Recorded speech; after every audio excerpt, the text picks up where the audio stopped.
नमस्कार भक्तों, आपका एक बार फिर से स्वागत है हमारे यूट्यूब चैनल भक्ति की शक्ति में। आज हम आपके लिए लेकर आए हैं रविवार के व्रत की कथा। सूर्यदेव भगवान के व्रत की कथा। एक बार की बात है, एक नगर में एक बुढ़िया रहती थी। वह हर रविवार को सूर्य भगवान का व्रत रखती थी। उसका नियम था कि ब्रह्म मुहूर्त में उठकर सोच स्नान आदि करके पड़ोसन की गाय के गोबर से घर को लीप कर शुद्ध और सात्विक भाव से भोजन बनाती थी। तीसरे पहर सूर्य भगवान को भोग लगाकर स्वयं शेष भोजन का प्रसाद समझकर विनम्र भाव से ग्रहण करती थी। इस व्रत के फलस्वरूप उसका घर धन धान्य से पूर्ण रहता था। वह सभी प्रकार से सुखी और संतुष्ट थी। उस बुढ़िया के पड़ोस में एक और औरत रहती थी।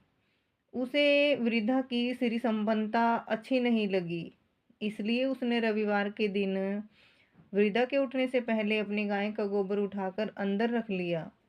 आसपास कोई और गाय न थी, फलतः बुढ़िया घर न लीप सकी और भोजन भी न बना सकी, भगवान को भोग भी न लगा सकी, इसलिए भूखी प्यासी सो गई। उस रात बुढ़िया के सपन में भगवान दिखाई दिए।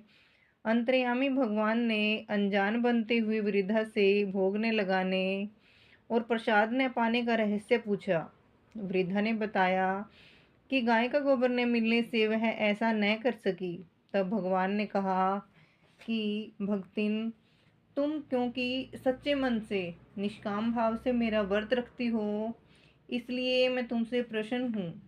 मैं तुम्हें एक ऐसी गाय देता हूँ जो तुम्हारी सभी कामनाएं पूरी करेगी, क्योंकि मेरा व्रत भक्तों के सभी संकटों और अभावों को दूर करके रिद्धि सिद्धि देता है। सुबह उठते ही वृद्धा ने अपने आंगन में एक सुंदर गाय का बछड़ा देखा। वह उस गाय के बछड़े को बड़े प्यार से सेवा करने लगी। वह गाय विशेष गुणों से संपन्न थी। वह सोने का गोबर करती थी। संयोग से उसके प्रथम गोबर त्याग को ईर्ष्यालु पड़ोसन ने देख लिया। सोने के गोबर को उठाकर उसने उसके नीचे अपने गाय का गोबर रख दिया और वह गोबर अपने घर ले गई। अब वह इस ताक में रहने लगी और जैसे ही गाय गोबर करती, पड़ोसन उसे उठाकर ले जाती और उसकी जगह अपनी गाय का गोबर वहां पर रख जाती। सूर्य भगवान ने चालाक पड़ोसन की चालाकी से वृद्धा की रक्षा का एक उपाय निकाला। शाम के समय बड़ी जोर से आंधी चली। वृद्धा को गाय घर में बांधकर सोना पड़ा। सुबह उठने पर गाय के नीचे सोने का गोबर देखा तो उसे उसकी विशेषता का पता चल गया। अब वह शाम को गाय को घर में ही बांधने लगी। ईर्ष्यालु पड़ोसन ने इस प्रकार जब अपने को सोने के गोबर से वंचित होता देखा तो उसने राज दरबार में जाकर राजा को सुनाया कि मेरी पड़ोसन की गाय सोने का गोबर देती है, वह आपकी गौशाला में रहनी चाहिए। राजा को बात जच गई। उसने उसी समय सिपाहियों को भेजकर गाय खुलवा कर मंगवाई।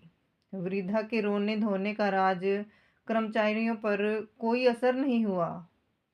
वह शनिवार की शाम थी। दूसरे दिन रविवार था। वृद्धा गाय के वियोग और गोबर के अभाव के कारण उस दिन घर आंगन न लीप सकी और न ही भोजन बना सकी और न ही सूर्य भगवान को भोग लगा सकी। दयालु भगवान को वृद्धा पर दया आई। उन्होंने राजा की गौशाला को गोबर में ऐसे ऐसा भरा कि राजा की नाक में दम आ गया और उन्होंने राजा को स्वप्न में हुक्म दिया कि या तो सुबह होते ही वृद्धा की गायें उसके पास भिजवा दें, अन्यथा तुझको और तेरे राज्य को नष्ट भ्रष्ट कर दूंगा। सुबह होते ही राजा ने सम्मान के साथ गायें वृद्धा के पास भेज दी और राज्य में घोषणा करा दी कि जो कोई भी सूर्य भगवान की भक्तिन वृद्धा को किसी भी प्रकार से सताएगा, उसको कड़ी सजा दी जाएगी। दूसरे आदेश में उसने प्रजा को हर रविवार को सूर्य भगवान का व्रत रखने का हुक्म दिया। व्रत के अच्छे फलस्वरूप राजा की और प्रजा की सभी मनोकामनाएं पूरी हो गई और प्रजा तथा राजा आनंद के साथ भगवान की कृपा का बखान करते हुए दीर्घकाल तक सुखी और संतुष्ट रहकर सर्वलोक को सिधार गए। बोलिए सूर्य भगवान की जय हो।